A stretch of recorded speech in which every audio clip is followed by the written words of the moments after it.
Ross Carpenter. I've been a wildlife officer for 2.5 years, currently with koala habitat partnerships and programs, field-based, maintaining koala habitat over SEQ. Always had a passion for wildlife and conservation, and I guess specifically with koalas, the threats that they're facing in the current climate.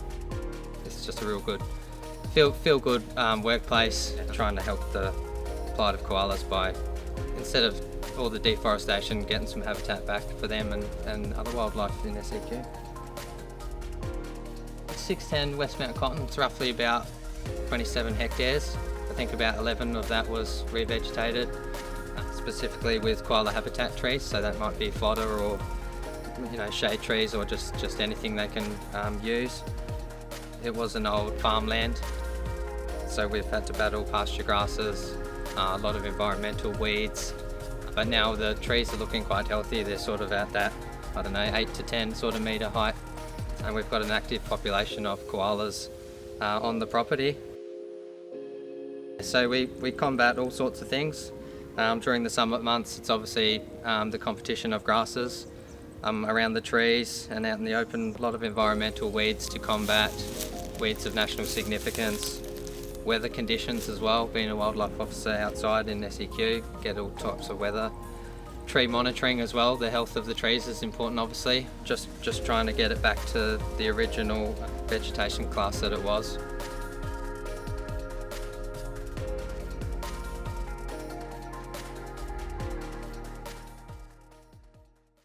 My name's Ryley. I'm a wildlife officer here for DESI in the KHPP team. I help the team to manage 8 different properties for koala habitat, which span from the Gold Coast all the way up to the Sunshine Coast.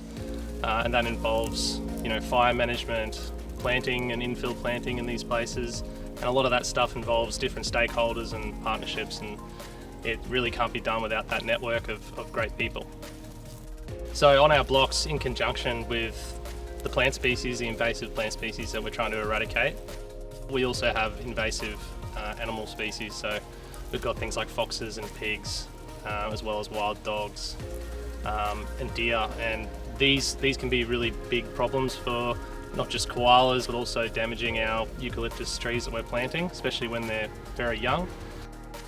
So we have a series of camera traps that we set up to monitor these animals. We're able to engage pest management companies and also local councils to get their hand in involvement in eradicating these pest species to help to improve the land for our koalas, but also for our native animals other than koalas. It's not just the responsibility of people who own the land or people who work in the department and places like we do, but it's a responsibility of everyone. And I think the engagement that the public has had with citizen science and community engagement has really brought it forward in the eyes of the public. We see koalas more on our blocks now than we did even 2 or 3 years ago when Ross and myself were sort of coming into the team. It was very rare to see a koala. I think there'd only been a handful that the previous people on the team had recorded. But now that the trees are sort of at that age that they're able to hold koalas and sustain the koala population, we're seeing koalas sort of all the time, and not just passing through, but some that come and they'll stick around for months and months.